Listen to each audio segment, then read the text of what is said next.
Please, don't let him see me, and I'm running out of time. Linda Grady turned from the lobby thermostat and saw her, a young woman, heavily pregnant, clinging to the door frame like it was keeping her upright. Her coat hung open despite the January cold outside. Behind Linda, Dale Mercer kept scrubbing the tile floor. He had been there since before sunrise, working like a man trying to erase something. The woman saw Dale. Her face went white. She took one step forward and collapsed. Linda rushed to her side. A silver locket tumbled from the woman's coat pocket and popped open on the tile. Inside was an ultrasound photo. Taped beneath it was a tiny key stamped with numbers. Dale stood frozen, mop in hand. Then he whispered, "If he finds her here, it's over," and bolted toward the service stairs. Who was he running from? Before we begin, if you could tap subscribe and like, it would mean so much to me. And if you don't mind, please leave a comment letting me know where you're listening from. May health and happiness find their way to you right where you are. All right then, let's begin today's story. Chapter 2. The Viral Video. Linda knelt beside the pregnant woman and checked her pulse. Steady, but her skin was ice cold. Dale had vanished into the service stairwell. The mop lay abandoned on the wet tile. The building felt too quiet. Linda pulled out her phone and dialed 911. While she waited for the operator to pick up, she looked at the woman's face more carefully. Something about her felt familiar. The shape of her jaw, the dark hair pulled back in a messy bun. Then it clicked. This was Kayla Brennan, the woman from the video. 6 months ago, that video had spread through their Ohio lake town like a wildfire in dry grass. Someone had filmed Dale Mercer on his front porch, tossing a pink suitcase onto the lawn. Kayla had been standing there in the driveway crying, one hand on her pregnant belly, begging him not to do this to her. Dale had yelled something about being done with her lies and her drama. Then he slammed the door hard enough that the porch light shook. The video had 200,000 views in 2 days. Everyone in town picked a side. Most picked Kayla's side. Dale became the man you crossed the street to avoid. Linda had seen him at the grocery store once, and the cashier had refused to make eye contact with him. His own mother stopped going to church because people whispered. Linda gave the address to the dispatcher and stayed on the line. She glanced at the silver locket still lying open on the tile. The ultrasound photo showed a tiny profile, the curve of a head and the shadow of a hand. Beneath it, taped carefully with clear tape, was a small brass key with numbers stamped into the metal U14. Linda picked up the locket and closed it gently. She slipped it into her cardigan pocket just as the lobby doors burst open. 2 EMTs rushed in with a stretcher and equipment bags. "She's pregnant. 3rd trimester, I think," Linda said, stepping back to give them room. "She collapsed right here about 3 minutes ago. Pulse is steady. She's breathing normally." The younger EMT, a man with a shaved head, knelt and started checking Kayla's vitals with quick, practiced movements. The older one, a woman named Ruth, who Linda recognized from the local clinic, glanced up at Linda with a look of recognition. "This is Kayla Brennan, right?" Ruth asked quietly, lowering her voice so the other EMT wouldn't hear. Linda nodded. Ruth frowned deeply. "She's been off the grid for months. Missed every single prenatal appointment after that video went viral. We tried calling her cell. We sent letters to her last known address. She never answered. The clinic was worried something had happened to her or the baby." "Why would she skip appointments?" Linda asked. "That seems dangerous." "Fear, probably," Ruth said, her tone gentle but sad. "Some women go underground when they're scared of someone. They think if no one can locate them, if they stay invisible, they're safer. But it's risky. She could have complications we don't know about." The younger EMT got Kayla stabilized and onto the stretcher. She was starting to wake up now, eyes fluttering open with confusion. She looked around the lobby, saw Linda, and then grabbed Ruth's wrist with surprising strength. "Don't tell anyone where I am," Kayla whispered, her voice hoarse. "Please, don't put it in any system he can check." Ruth's expression shifted to alarm. "Who's he, honey?" But Kayla just closed her eyes and shook her head. Ruth nodded slowly. "We'll take you to County General. You're safe with us." I promise." They wheeled her out through the double doors. The cold January air rushed in for a moment, and then the doors swung shut. Linda stood alone in the lobby. The morning light slanted through the tall windows of the renovated building, highlighting dust particles in the air. Her son Mark had bought this place 2 years ago. It used to be an old furniture factory that made dining room tables. Now it was 24 apartments with high ceilings, exposed brick walls, and new appliances. Mark wanted to do something good with the money he'd made in commercial real estate. Linda had agreed to manage it because Mark's heart was bigger than his business sense. Someone needed to protect his investment and keep the tenants happy. But now Dale Mercer worked here as maintenance, and Kayla Brennan had shown up terrified. Linda walked back to her small office near the mailboxes and locked the door. She pulled out the locket and opened it again on her desk. The ultrasound photo was dated 4 months ago, printed on thermal paper that was already starting to fade. The key underneath had clear stamping U14. Linda pulled up her browser and typed in storage facilities near their town. 3 came up. The one closest to the building was called Safekeep Storage on Route 58, about 2 miles away. Their website showed rows of orange roll-up doors with black unit numbers painted on them. Linda zoomed in on one of the photos. The key style matched exactly. Brass, rectangular head, the kind you couldn't duplicate at a hardware store without showing ID. Why would Kayla hide a storage key inside a locket? Why not keep it on her regular keychain like a normal person? Unless she didn't want anyone to know the unit existed. Unless whatever was inside that unit was dangerous to have connected to her name. Linda thought about Dale's words before he ran. If he finds her here, it's over. Not if they find her. Not if someone finds her. He, one specific person. A man. Linda looked at the locket again. Kayla had been carrying it when she collapsed. She had been clutching it like it mattered, like it was evidence of something, or protection against something. And Dale was scared of someone specific, more scared of that person than he was of being blamed again for hurting Kayla. The town had already decided Dale was the villain. The video made it obvious. But what if everyone was wrong? What if Dale had been set up? Linda closed the locket carefully and put it in her desk drawer. Then she locked the drawer and pocketed the key. Her phone buzzed on the desk. A text from Mark. "Morning, Mom. Building inspector coming Thursday. Also, new security guy starts today. Off-duty cop named Trent. Should help with tenant safety and give you backup." Linda stared at the message. An off-duty cop. Coming to her building. Today. She looked at the locked drawer where the locket was hidden. Then she looked at Mark's text again. If Kayla was hiding from someone and Dale was terrified of him, why did Linda suddenly feel like a cop walking into her lobby was the last thing she wanted?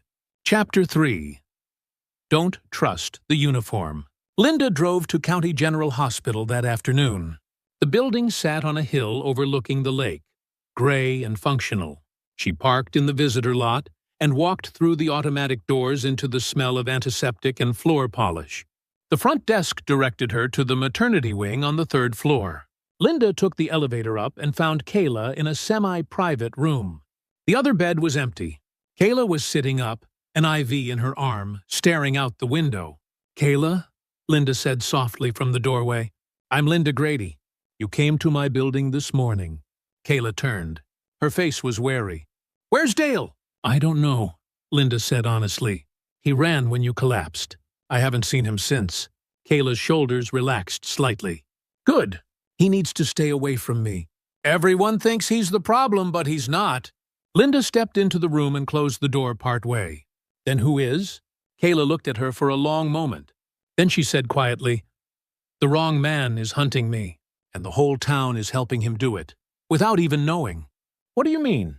"Everyone saw that video," Kayla said, her voice shaking. "Everyone thinks Dale kicked me out because he's cruel. They think he's the bad guy. But that's exactly what someone wanted them to think." Linda pulled a chair closer to the bed. "Who wanted that?" Kayla shook her head. "I can't say his name out loud. Not here. He has access to everything. He can find me if I'm not careful." "Access to what?" "Records? Systems. People believe him because of what he wears." Kayla's hands twisted the thin hospital blanket. Dale did throw my suitcase out. That part's true. But he did it because someone told him to. Someone threatened him. Threatened me. Threatened the baby. Why didn't Dale go to the police? Kayla laughed bitterly. Because the person who threatened him is the police. Linda felt something cold settle in her stomach. She thought about Mark's text. Off-duty cop. Starting today. Kayla, I have something of yours, Linda said carefully. She pulled the locket from her pocket and held it out. Kayla's eyes went wide. She grabbed it and clutched it to her chest. Oh, thank God. I thought I lost it. I thought... She stopped, then looked at Linda with sudden fear. Did you open it? It fell open when you collapsed, Linda admitted. Kayla's face went pale.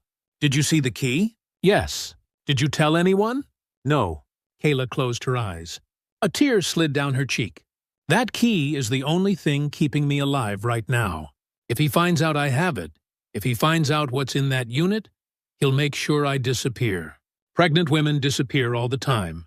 People assume they ran away. Linda leaned forward. Kayla, tell me who this is.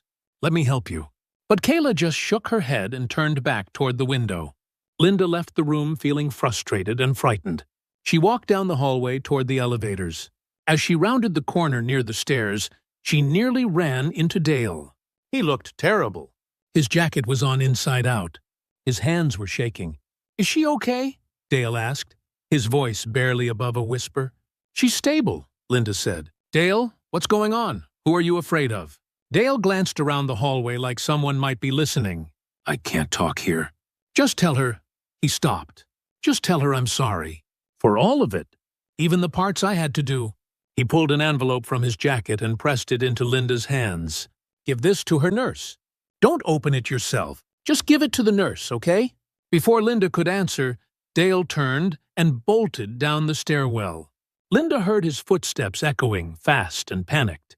Linda looked at the envelope. It was sealed with clear tape. No name on the outside. She walked back to the nurse's station. Ruth was there, typing notes into a computer. Someone left this for Kayla, Linda said, handing over the envelope. Ruth took it and frowned. Who? A friend, I think. Ruth opened the envelope carefully. Inside was a bottle of prenatal vitamins, the expensive kind from the pharmacy, still sealed, and a folded piece of paper. Ruth unfolded it. Her expression changed. She looked up at Linda. What does it say? Linda asked. Ruth turned the paper so Linda could see. One sentence, written in block letters with a black marker. Don't trust the uniform. Ruth's face went tight. What does that mean? I don't know, Linda lied. But she did know, and it made perfect sense now. Kayla wasn't afraid of Dale. She was afraid of a cop. Someone who could access medical records, find addresses, use authority as a weapon. Linda's phone buzzed in her purse. Another text from Mark. Security guy just called. Officer Trent Halverson. Says he'll stop by the building around 3 to introduce himself. Can you be there? Linda checked her watch. It was 2:30. She had 30 minutes. She texted back, I'll be there. Then she looked at Ruth. Keep that note somewhere safe, and don't let anyone see Kayla's room number unless you know them personally. Ruth nodded slowly. You think she's really in danger? I think someone very dangerous wants to find her, Linda said, and I think he's about to walk into my building. Chapter 4. The Uniform Smiles. Linda made it back to the building at 10 minutes to 3. She unlocked her office and sat down at her desk. Her heart was beating too fast. She opened the locked drawer and looked at the silver locket again. Then she closed the drawer and tried to breathe normally. At exactly 3 o'clock, the lobby doors opened. A man walked in wearing dark jeans, a black jacket, and a friendly smile. He was in his mid-30s, clean-cut, with the kind of face people trusted immediately. Warm brown eyes, a firm handshake waiting to happen. Hi there, he said, walking up to Linda's office door. I'm Officer Trent Halverson. You must be Linda. Your son Mark told me all about you. Linda stood and shook his hand. His grip was strong but not aggressive. His smile never wavered. Nice to meet you, Linda said, keeping her voice steady. Mark said you're doing off-duty security here. That's right, Trent said easily. He leaned against the doorframe like they were old friends. I work patrol during the day for the county, but I pick up building security gigs at night and on weekends. Helps pay the bills. Plus, I like keeping an eye on good properties like this one. You've got a nice place here. Thank you, Linda said. We try to keep it safe. That's what I'm here for, Trent said. He glanced around the lobby, taking everything in with the trained eye of someone used to scanning rooms. Mark mentioned you had a little excitement this morning. Someone collapsed? Linda's blood went cold. How did he know that? Just a tenant feeling unwell, Linda said carefully. Nothing serious. Good, good. Trent's smile stayed in place, but something about his eyes changed. They were watching her more closely now. Mark also mentioned Dale Mercer works here. That must be awkward. Why would it be awkward? Well, you know, after that video, everyone knows what he did to that poor girl, kicking her out while she was pregnant. Trent shook his head. Some men just don't know how to treat women right. Linda said nothing. She didn't trust her voice. Anyway, Trent continued, pulling a card from his wallet. Here's my contact info. Call me anytime, day or night, if there's a problem. Especially if Dale causes trouble. Guys like that, they escalate. I've seen it 100 times. Linda took the card. It had his name, badge number, and cell phone number printed in blue ink. I'll do a walkthrough of the building if that's okay, Trent said. Just want to get a feel for the layout. Security cameras, entry points, that kind of thing. Of course, Linda said. Even though every instinct told her to say no, Trent nodded and walked toward the back hallway where the storage rooms and mechanical areas were. Linda watched him disappear around the corner. Then she sat down at her desk and tried to think. Trent seemed perfectly professional, friendly even, but something about him felt wrong. The way he brought up Dale without being asked. The way he knew about the collapse this morning. Linda opened her desk drawer and looked at the locket again. Don't trust the uniform. She heard footsteps coming back. Trent appeared in her doorway again. All good, he said. Nice setup. I'll start my first shift Thursday night, 6 to midnight. That work for you? That's fine, Linda said. Trent started to leave, then paused. Oh, one more thing. If you see that girl from the video around here, you should probably let me know. Kayla Brennan. She's been causing some problems in town, making accusations she can't back up. I'd hate for her to bother your tenants. Linda's chest tightened. What kind of accusations? Trent's smile didn't reach his eyes anymore. Crazy stuff. Claims she's being stalked, harassed, threatened. But there's never any proof. Some women, they get attention from that kind of drama. It's sad, really. He waved and walked out. The lobby doors closed behind him. Linda sat very still. Her hands were shaking. Kayla wasn't making it up. Trent was the threat, and he had just walked through her building like he owned it. Linda pulled out her phone and texted Mark. Need to talk about the security contract. Can you call me tonight? Mark texted back immediately. Sure. Everything okay? Linda didn't answer. She wasn't sure yet how to explain this without sounding paranoid. She locked her office and walked down the back hallway to the trash room.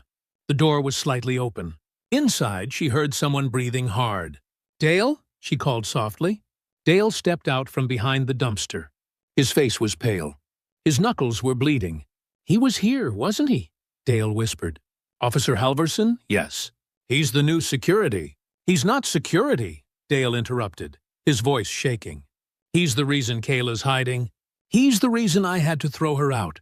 He told me if I didn't make her leave, if I didn't make it public and humiliating, he'd make sure she had an accident. He said, pregnant women fall downstairs all the time. Linda felt sick. Why didn't you go to the police? Dale laughed, a broken sound. He is the police? Who's going to believe me over him? He's got a badge and a clean record. I'm just the guy in the video. Did he hurt you just now? Linda asked, looking at Dale's bleeding knuckles. He cornered me in here, Dale said. Told me to stay away from Kayla. Told me if I tried to help her, he'd make sure I went to jail for assault. He said he has friends everywhere. Judges, lawyers, other cops. He said I should keep scrubbing floors and keep my mouth shut. Linda looked at Dale's hands. Then she looked at the trash room walls. There was a dent in the metal door. Fresh. Like someone had been shoved against it. Dale, we need to get you out of here, Linda said. But Dale shook his head. I can't leave. Kayla knows I'm here. This is the only place she can find me. If I run, she'll think I abandoned her again. Linda heard footsteps in the hallway. She pulled Dale back behind the dumpster and put a finger to her lips. The footsteps passed by. Then they stopped, came back. Linda held her breath. After a long moment, the footsteps moved away. Linda waited another full minute, then looked at Dale. "Stay here. Don't go anywhere until I figure out what to do." She left the trash room and walked back to her office. As she reached for her keys, she noticed something. Her office door was slightly open. She always locked it. Linda pushed the door open carefully. Everything looked normal. Her desk was untouched. The computer was off. But when she checked the desk drawer, it was unlocked. She had locked it. She was sure. Linda pulled the drawer open. The locket was still there, untouched. But on top of it was a small piece of paper, folded once. Linda unfolded it with shaking hands. 5 words, written in neat handwriting. "Stay in your lane." Chapter 5. The Court Hearing. The next morning, Linda drove to the County Domestic Relations Court building. It was a squat brick structure near the old courthouse downtown, with a parking lot full of stressed people smoking cigarettes and staring at their phones. Linda had found the hearing notice online. Kayla Brennan versus Dale Mercer. Emergency Protection Order. 9 o'clock. Linda walked through the metal detectors and found the courtroom on the second floor. It was smaller than she expected, with fluorescent lights and tired carpet. About 20 people sat in the gallery. Linda slid into a back row. Kayla sat at a table on the left side with a legal aid attorney, a young woman with a messy ponytail and an overstuffed briefcase. Kayla looked exhausted. She was wearing clothes that didn't fit right anymore, probably borrowed from someone. Dale sat on the right side. No attorney. He kept his head down. The judge, a gray-haired woman named Henderson, called the case. Brennan versus Mercer. Emergency protection and address confidentiality. Kayla's attorney stood. Your Honor, Ms. Brennan is seeking an emergency protection order against Mr. Mercer due to ongoing harassment, intimidation, and threats related to her pregnancy. She's also requesting address confidentiality status, so her new location cannot be accessed through public records. Judge Henderson looked at Dale. Mr. Mercer, are you represented? No, ma'am, Dale said quietly. Do you dispute these allegations? Dale hesitated. I don't dispute that I threw her belongings out of my house. That's on video. But I'm not harassing her now. I'm not a threat to her. Your Honor, Kayla's attorney said, Mr. Mercer's actions have caused significant emotional distress. Ms. Brennan has been forced into hiding, missing medical appointments, living in fear. The courtroom doors opened. Linda turned to look. Officer Trent Halverson walked in, wearing his full patrol uniform. He nodded politely at the judge and sat down in the front row, right behind Dale's empty chair. Kayla saw him. Her face went white. She grabbed her attorney's arm and whispered something urgent. Judge Henderson frowned. Officer, are you here regarding this case? Trent stood and smiled respectfully. Yes, Your Honor. I'm here as a witness.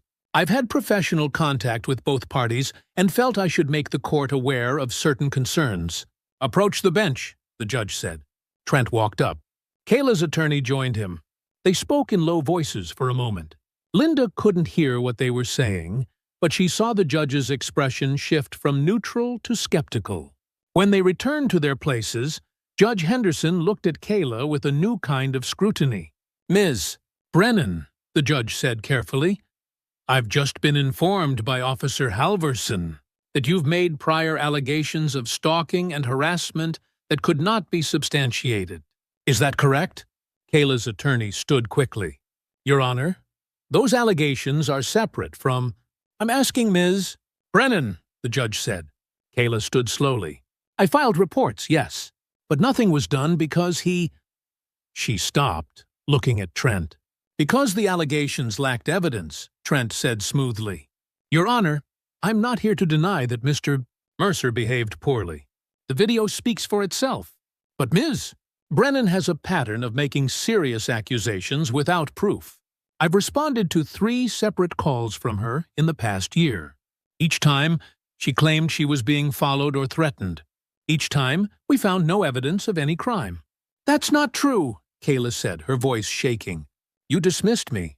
You said I said you should focus on getting help, Trent interrupted gently. And I still think that's good advice. Pregnancy can be stressful. It can make people feel paranoid. Linda watched the judge's face. She was starting to believe Trent. Kayla's attorney tried to redirect. Your Honor, regardless of past reports, the current situation is clear. Ms.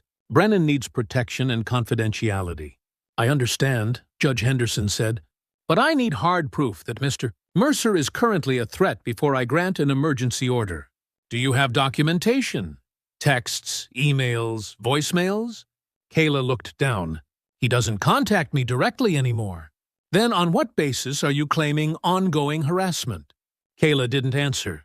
The judge sighed. I'm going to continue this hearing for 2 weeks. Ms. Brennan, if you want protection, you need to bring me concrete evidence. Not feelings. Not assumptions. Evidence. She banged the gavel. Linda watched Trent as everyone stood up. He was texting someone on his phone. He looked pleased with himself. Outside the courtroom, Linda caught up with Kayla in the hallway. Her attorney was already gone, rushing to another case. Kayla, Linda said quietly, I know you're scared of him. I believe you. Kayla looked at her with exhausted, hopeless eyes. It doesn't matter what you believe. The judge thinks I'm crazy. Everyone thinks I'm crazy. That's what he does. He makes you look unstable so no one will listen. The storage key, Linda said. What's in that unit? Kayla glanced around the hallway. Then she leaned close. Proof. Screenshots. A burner phone with his texts. But I can't get to it. He's watching me. If I go to that storage place, he'll follow me. He'll know where it is. And then he'll destroy it all. What if I go? Linda asked. Kayla stared at her. Why would you help me? You don't even know me. Because I spent my whole life trusting men with badges, Linda said quietly. And once, it cost someone everything. I'm not doing that again. Kayla's eyes filled with tears. She pulled the locket from under her shirt and opened it. She removed the tiny key and pressed it into Linda's palm. Unit U14, Kayla whispered. Safekeep storage on Route 58. My name is on the rental agreement. Tell them you're my sister. The password is Redbird. Don't go at night. He works nights. Linda closed her hand around the key. I'll go this afternoon. Kayla nodded. Then she walked away quickly, head down, disappearing into the stairwell. Linda turned and nearly walked into Trent. He was standing right behind her. Mrs. Grady, he said pleasantly. Funny running into you here. Linda's heart hammered. I had county business. Of course. Trent smiled. You know, I noticed you talking to Kayla just now. I hope she's not filling your head with stories. She's not well. She seemed fine to me. That's the thing about people like her, Trent said, his voice still friendly, but his eyes cold. They seem fine, until they're not. Until they make accusations that hurt good people. People who are just trying to help. He stepped closer. Linda forced herself not to back away. I'd hate for you to get caught up in her drama, Trent continued. You run a nice building. Your son has a good reputation. It would be a shame if that got complicated. Are you threatening me? Linda asked quietly. Trent laughed. Threatening you? Mrs. Grady, I'm a police officer. I'm trying to protect you. He walked past her down the hallway, whistling softly. Linda stood there, the tiny key burning in her palm. Then she walked out to her car and drove straight to Safekeep Storage on Route 58. Chapter 6. Storage Unit 14. Safekeep Storage sat on a flat piece of land between Route 58 and a dried-up creek bed. Rows of orange metal doors stretched out under a gray Ohio sky. Security cameras on poles watched everything. Linda parked near the office, a small building with bars on the windows. Inside, a bored teenager sat behind bulletproof glass, scrolling through his phone. Help you? He asked without looking up. I need to access a unit, Linda said. UD14. I'm picking something up for my sister, Kayla Brennan. ID and password. Linda showed her driver's license and said, Redbird. The teenager typed something into his computer. Says here only the renter can access. I'm her sister. She's in the hospital. She sent me. The kid shrugged. Still need permission from the renter. Policy, Linda leaned closer to the glass. She's pregnant and scared. She asked me to get something important for her. Please. The teenager looked at her for the first time. Then he sighed. Fine, sign here. But if she complains, it's on you. Linda signed a clipboard and took the access code he gave her. She walked outside and found Unit U14 in the third row. She unlocked the padlock, lifted the orange door, and pulled the cord to turn on the light. The unit was small, maybe 5 feet by 5 feet. Inside was one thing, a shoebox. Linda picked it up. It was heavier than she expected. She closed the door, carried the box to her car, and locked herself inside. Then she opened it. Inside were printed screenshots, dozens of them. Text message conversations. Linda started reading. Trent to Kayla, March. I saw you at the grocery store today. You looked beautiful. I think about you all the time. Kayla to Trent. Please stop texting me. I told you I'm not interested. Trent to Kayla. Don't be like that. I'm just being friendly. I'm a good guy. The messages continued for weeks. Trent kept texting. Kayla kept saying no. His tone got sharper. Trent to Kayla, April. You think you're too good for me? I know where you live. I know where you work. You should be nicer to me. Kayla to Trent. I'm going to report you. Trent to Kayla. Report me? I am the police. Who do you think they'll believe? Then there was a gap. No text for 2 weeks. Then a new set of screenshots. Different phone number. Trent to Dale May. We need to talk about Kayla. Dale to Trent. What about her? Trent to Dale. She's causing problems. Making accusations. You need to handle it. Dale to Trent. Handle what? I don't understand. Trent to Dale. Make her leave. Make it public. Make everyone see she's the problem, not you. If you don't, I'll make sure she has an accident. Pregnant women are fragile. Linda felt sick. She kept reading.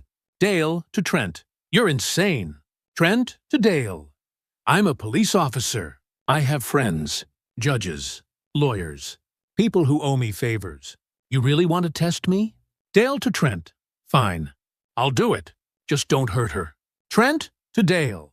Make it ugly. Make sure someone records it. I want proof she's unstable. The next screenshot was the viral video. Someone had sent it to Trent from an unknown number. Trent had replied, perfect. Keep it going. Linda sat back in her car seat. Trent had orchestrated everything. He'd pushed Dale into kicking Kayla out. He'd made sure it was filmed. He'd turned the whole town against Dale, so Kayla would look like a victim of domestic drama instead of a victim of stalking. And then he'd positioned himself as the helpful cop, the one who responded to her paranoid calls, the one who told the court she was unstable. Linda looked at the rest of the box. There was a burner phone with more texts and a flash drive. She plugged the flash drive into her phone using an adapter. It took a moment to load. Then she saw the files. Security camera footage, dated from last night. Linda opened one file. It showed her office. The angle was wrong for the lobby camera. This was from a different camera, a hidden one. The footage showed Trent walking into her office. He tried the desk drawer. It was locked. He pulled out a small tool and picked the lock in under 10 seconds. He opened the drawer, saw the locket, then looked directly at the camera and smiled. He left the note. Stay in your lane. Then he relocked the drawer and walked out. Linda felt cold. Trent had planted a camera in her office. He'd been watching her. She scrolled through more files. There were clips from other parts of the building. The trash room, the stairwells, the parking lot. Trent had been recording everything. Then Linda saw a file name that made her stop. Contract payment. She opened it. It was a scanned document, a security contract between Mark's company and Trent's Private Security, LLC. The payment was $200 per week. The contract was for 12 months. Linda's son had been paying Trent to be in the building, to have access, to have a reason to be there any time, day or night. Trent hadn't just stumbled into this job. He'd applied for it. He'd positioned himself deliberately, because Kayla was hiding in Linda's building, or near it, and Trent knew she'd eventually come there. Linda closed the files and sat in her car, thinking hard. If she went to the police, They'd ask why she broke into a storage unit that wasn't hers. They'd question whether the evidence was obtained legally. And Trent had friends in the department. He'd said so himself. If she went to the court, they'd want an official chain of custody. They'd delay, and Trent would destroy everything the moment he knew Linda had it. Linda needed to be smarter than that. She started her car and drove back toward town. As she passed the courthouse, she saw Trent's patrol car parked outside. She kept driving. At a red light, she texted Mark. "Need to talk about security contract. Tonight. Important."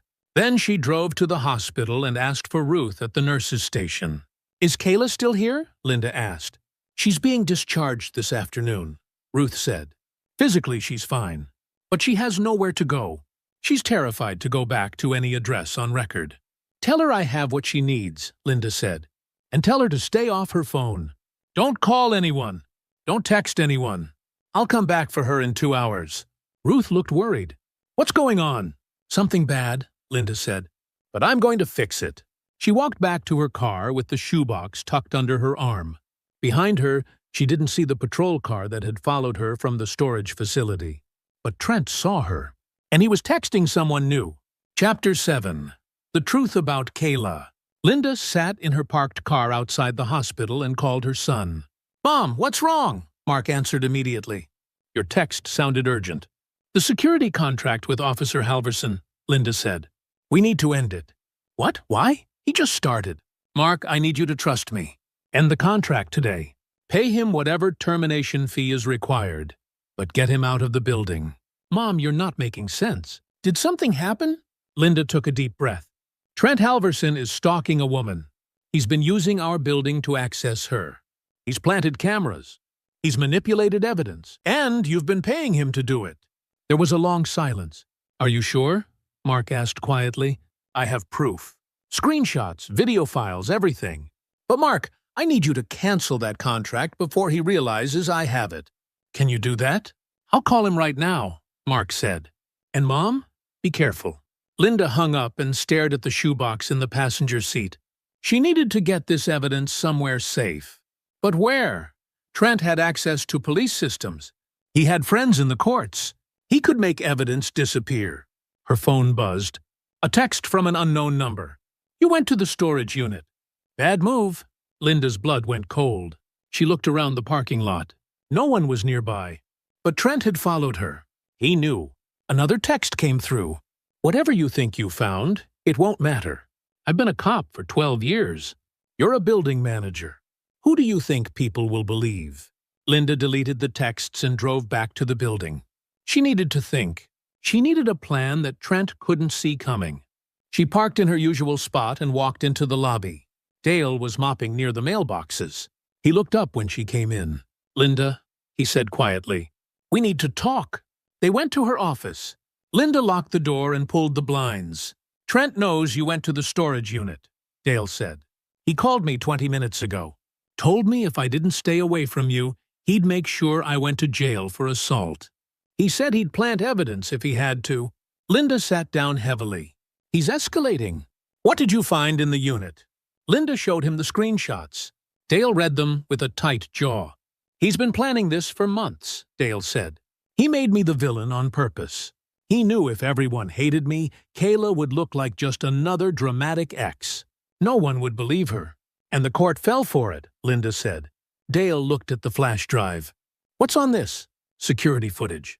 Trent breaking into my office. Trent installing cameras. Proof he's been surveilling the building." "That's illegal," Dale said. "Even for a cop." "But is it enough?" Linda asked. "He has friends in the department. He'll claim he was investigating something. He'll say the footage is out of context." Dale leaned against the desk. "What about Kayla? What did she tell you?" Linda hesitated. Then she said, "Dale, there's something you need to know. Kayla was never legally your wife." Dale's face went blank. "What?" "Trent spread that rumor. He told people you two were married. He made sure the video caption said, 'Kicks pregnant wife out.' But Kayla told me you weren't married. You weren't even really together. You were just roommates." Dale sat down slowly. "That's right. We were roommates. She needed a place to stay. I needed help with rent. It was never romantic." But after the video, everyone assumed we were married. The comments, the news stories, they all said wife. Trent planted that detail, Linda said. He wanted people to think Kayla was a messy, pregnant wife abandoned by her husband. It made her seem less credible. And it made you seem worse, so he destroyed both of us with one video, Dale said quietly. And now he's working security in this building, Linda said. The one place Kayla might come looking for help, because she knows you're here. Because this is the only address she trusted to find you. Dale looked at Linda. That's why she came to the lobby. She wasn't running to me. She was running to the building. To find you. She needed someone Trent didn't control, Linda said. Dale stood up. So what do we do? Linda thought for a moment. Then she said, we set a trap. But we need help. Real help. Not the local police. Someone outside Trent's network. Like who? The county detective who handles domestic violence cases, Linda said. Someone who doesn't owe Trent any favors. And what's the trap? Linda looked at the flash drive. We make Trent think I'm going to destroy this evidence. We make him come here to stop me. And we record everything he does. He'll know it's a setup. Maybe, Linda said. But if he thinks he can still control this, he'll come. Men like him always think they're smarter than everyone else. And when he shows up, we'll have witnesses who matter. Dale nodded slowly. When? Tonight, Linda said, before he has time to think. Chapter 8. The Trap. Linda called Detective Sarah Morrison at 6 o'clock that evening. Morrison worked for the County Domestic Violence Unit, 2 towns over. Linda had found her name on the court website. Detective Morrison, my name is Linda Grady. I have evidence of stalking, witness intimidation, and unlawful surveillance by a police officer. I need your help. There was a pause. What kind of evidence? Text messages, security footage, and testimony from multiple witnesses. The officer is Trent Halverson. He's been harassing a pregnant woman for months. He forced her boyfriend to publicly humiliate her on video.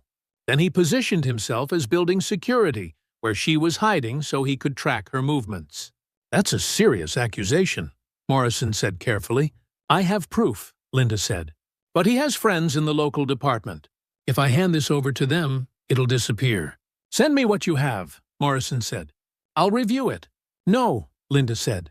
I need you to come here. Tonight, I'm going to force Trent to show his hand. But I need a witness who can't be intimidated. Morrison was quiet for a moment. What are you planning? I'm going to tell him I'm destroying the evidence. He'll come to stop me, and I need you here to see what he does. That's dangerous. Everything about this is dangerous, Linda said. But if we don't act now, Kayla Brennan will spend the rest of her life running. And Trent will do this to someone else. Morrison sighed. Text me the address. I'll be there in an hour. But Mrs. Grady, if this goes wrong, you could get hurt. I'm already in it, Linda said. I can't walk away now. She hung up and looked at Dale. Morrison's coming. Now we need to set the bait. Dale nodded. He pulled out his phone and called Trent. Linda could hear it ringing on speaker. Dale, Trent answered. I told you not to contact me. Linda has the storage unit contents, Dale said. She's going to burn it all tonight. In the parking lot. 8 o'clock. I thought you should know. Why are you telling me this? Because I'm done, Dale said. I'm tired of being in the middle of your mess. If she destroys it, you'll leave me alone. So I'm giving you one chance to stop her. After that, I don't care what happens. He hung up. Linda looked at him. That was good. He'll come, Dale said. He can't help himself. At 7:30, Detective Morrison arrived. She was in her 40s, wearing a plain jacket and carrying a badge on her belt. Linda met her in the lobby and gave her the shoebox. Morrison spent 20 minutes reviewing the screenshots and video files. Her expression got darker with each page. This is enough to arrest him, Morrison said. We can do this now. Quietly. No, Linda said. If you arrest him based on what I gave you, his lawyer will say the evidence was obtained illegally. I accessed a storage unit I didn't rent.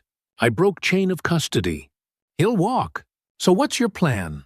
We get him on camera, right now, threatening me or trying to destroy evidence. Then it's not just the storage unit contents. It's him committing a crime in real time. And if he gets violent? That's why you're here, Linda said. Morrison looked uneasy. but she nodded. "Where do you want me?" "My office." Door cracked. "Record everything on your phone. If he tries to hurt me, step in." Dale had set up the lobby security cameras to record locally, not to the system Trent could access remotely. Everything would be stored on a hard drive in Linda's office closet. At 8 o'clock, Linda walked out to the parking lot with an empty metal trash can and a lighter. She put the shoebox on top of the trash can, visible from the street. Then she waited. At 8:07, Trent's truck pulled into the lot. He parked and got out, still wearing his patrol uniform. He walked toward Linda slowly, hands loose at his sides. "Linda," he said, "what are you doing?" "What I should have done this morning," Linda said. "Getting rid of a problem." "That's evidence," Trent said. "You can't destroy it." "It's not evidence. It's garbage. Kayla Brennan is unstable. Everyone knows it. This stuff doesn't prove anything." Trent stepped closer. "Don't burn that." "Why not?" Linda asked. "You said yourself. Nobody will believe her. So why do you care?" "Because it's mine," Trent said, his voice tight. "Yours. I spent months setting this up," Trent said. "Months making sure she looked crazy. Making sure Dale looked like the bad guy. Making sure I could watch her without anyone asking questions. You think I'm going to let some old woman with a guilt complex ruin it?" Linda's heart was pounding, but she kept her voice calm. "So you admit it. You stalked her. You manipulated Dale. You lied to the court." Trent's smile was gone now. "I didn't lie. I just told the truth in a way that helped me. That's what smart people do. And the cameras you planted in my building? Was that smart, too?" Trent's eyes narrowed. "Who told you about those?" "I found the footage. You breaking into my office. You installing equipment without permission. That's illegal, even for a cop." "That footage won't matter," Trent said. "You obtained it illegally. No judge will allow it." "Maybe," Linda said. "But your friends will see it. Your bosses. Your wife." Trent went very still. "I'm not married." "Not yet. But you're dating someone, aren't you? A teacher. Emily Ruiz. Does she know what you do to women who reject you?" Trent stepped forward fast. He grabbed Linda's arm hard enough to hurt. "You need to stop talking." "Or what?" Linda asked. "You'll make me have an accident? Like you threatened Kayla?" "She should have just said yes," Trent hissed. "I was nice to her. I was patient. But she acted like I was disgusting. Like she was too good for me. So I showed her what happens when you disrespect someone with power. You ruined her life." "I taught her a lesson," Trent said. His grip tightened. "And now I'm going to teach you one. Let her go." Dale stepped out from behind Linda's car. He was holding his phone, recording. Trent's face twisted. "You're dead, Dale." "No," Dale said. "You're done." Detective Morrison stepped out of the building entrance, her badge visible. "Officer Halverson, I'm Detective Sarah Morrison with County Domestic Violence Unit. You need to take your hand off Mrs. Grady right now." Trent let go and backed up. His face went pale. "I recorded everything you just said," Morrison said. "And these cameras recorded you assaulting Mrs. Grady. You have the right to remain silent." "This is a setup," Trent said. "You can't use this." "I was entrapped." "You came here voluntarily," Morrison said. "You assaulted a citizen. You admitted to stalking, witness intimidation, and unlawful surveillance." "That's not entrapment. That's you confessing." Morrison pulled out handcuffs. "Turn around." For a moment, Linda thought Trent might run. His body was tense, his eyes looking for an exit. Then his phone buzzed. He pulled it out without thinking. "Don't answer that," Morrison said sharply. But Trent was already reading the screen. His face went from pale to gray. "What is it?" Linda asked. "It's the hospital," Trent whispered. "They're moving Kayla. Emergency protective transport. New address sealed by court order." He looked at Linda with pure hatred. "You did this." "No," Linda said. "You did this. The moment you decided Kayla owed you something, she didn't." Morrison cuffed him. "You're under arrest for assault, stalking, witness intimidation, and unlawful surveillance. You'll be processed at the county jail, not your department. And Officer Halverson, your badge is done." She led him to her car. Linda watched until they drove away. Dale came and stood next to her. "Is it really over?" "The arrest part is," Linda said. "The rest will take time. Lawyers, trials, But Kayla's safe. That's what matters. Dale nodded slowly. I should probably leave town.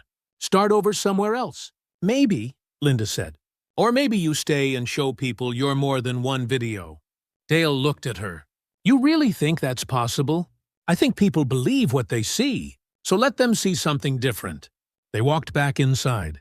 The building felt quieter now, like something heavy had been lifted. Chapter 9. What Justice Looks Like. 3 weeks later, Linda sat in Judge Henderson's courtroom again. This time, the room was full. Local reporters sat in the back. Kayla's legal aid attorney looked more confident, and Dale sat alone on the right side, but his head was up. Trent wasn't there.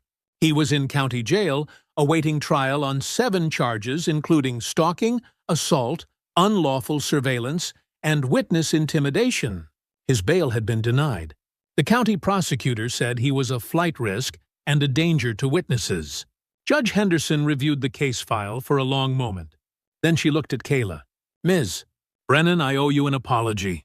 At our last hearing, I did not give your claims the weight they deserved.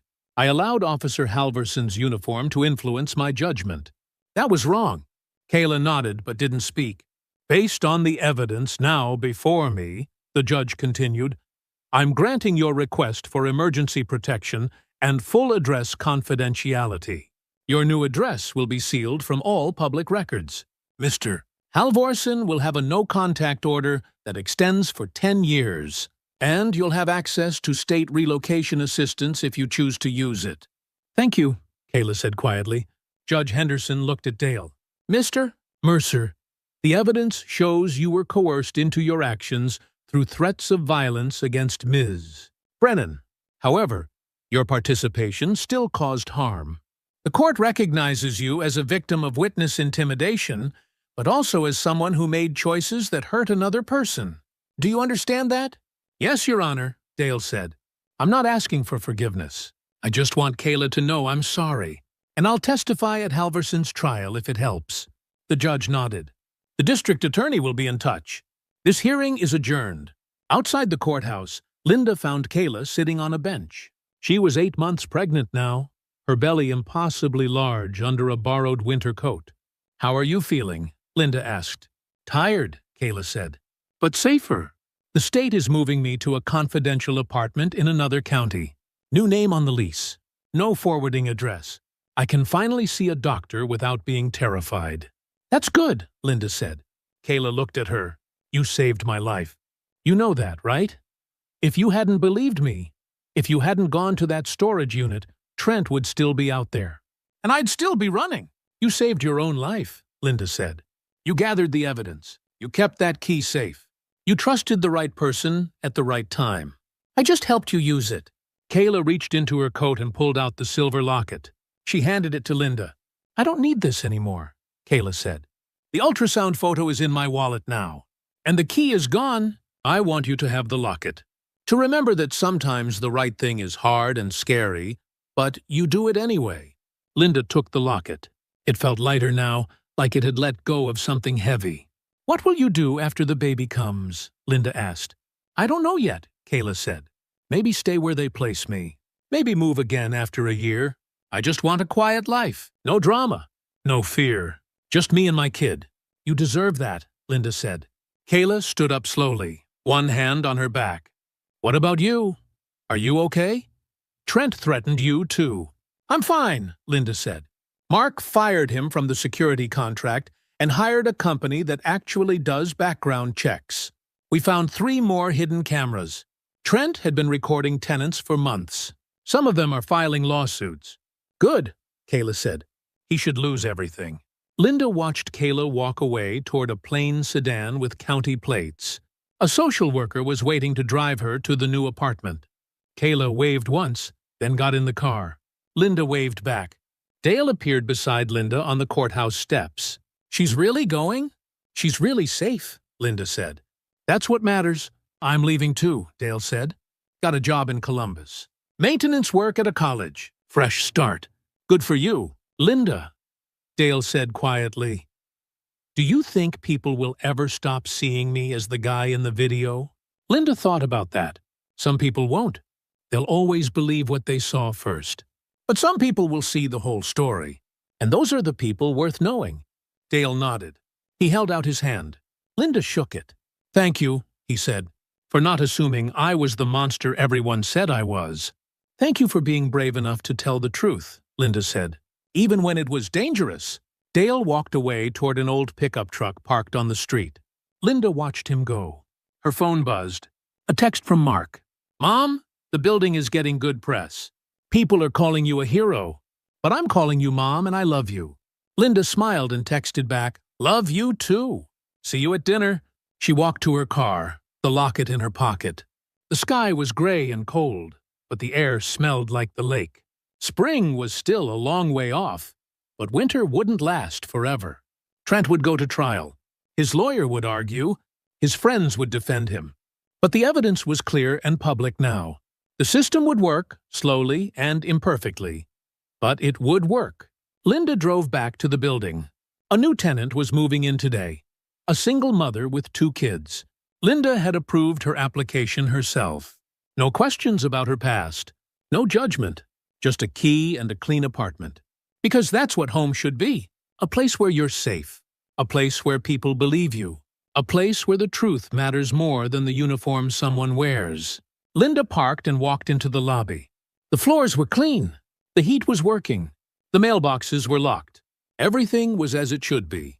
Chapter 10. The Next Woman. 6 months later, on a humid July afternoon, Linda stood in the lobby sorting mail. The building hummed with life. Kids playing in the courtyard. Someone cooking something that smelled like garlic and tomatoes. Normal sounds. Safe sounds. Her phone buzzed. A text from an unknown number. Thank you. Baby girl, healthy, 8 pounds. We're okay. No name. No signature. But Linda knew it was Kayla. She smiled and deleted the text like Kayla had probably already deleted it from her end. No trails. No traces. Mark had sold the building 2 months ago to a nonprofit that ran affordable housing. Linda stayed on as manager, but now her salary came with benefits and a real HR department. No more off-duty cops with hidden agendas. No more contracts signed without background checks. The news about Trent had made regional headlines. 7 women came forward with similar stories after his arrest. Stalking, manipulation, using his badge to intimidate them into silence. His trial was scheduled for September. The prosecutor said it was one of the strongest cases she'd ever built.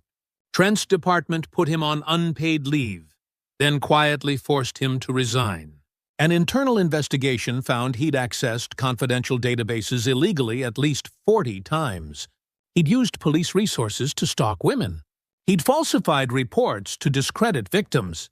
His career was over. His reputation was destroyed, and he would probably spend years in prison. Linda felt no satisfaction from that. She just felt tired. Tired that it had taken so long. Tired that so many women had been hurt before anyone listened. But at least it was done. The lobby doors opened. A woman walked in, mid-20s, carrying a duffel bag. She looked exhausted and scared. Her left arm was in a sling. "Can I help you?" Linda asked. The woman hesitated. "I'm looking for an apartment. Something safe. I don't have much money, but I can pay first and last month if you'll take me." Linda saw the bruises on her neck, barely covered by her collar. "Are you in danger right now?" Linda asked gently. The woman's eyes filled with tears. She nodded. "Okay," Linda said. "Come with me." She led the woman to her office and closed the door. She gave her water and a box of tissues. She didn't ask questions. She just listened. The woman's name was Ashley. Her boyfriend had put her arm in the sling 2 days ago. She'd been staying with a friend, but the friend's lease was up. She needed somewhere to go. Somewhere he couldn't find her. "I don't have references," Ashley said, wiping her eyes. "And my credit is bad because he ruined it.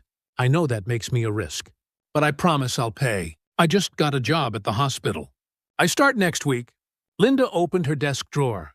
She pulled out a blank lease and a pen. "We have a unit on the 3rd floor," Linda said. "1 bedroom. It's small, but it's quiet. Rent is $650 a month, utilities included. I'll waive the deposit for now. You can pay it in installments once you start working." Ashley stared at her. "You're not going to do a background check?" "I'll do one," Linda said.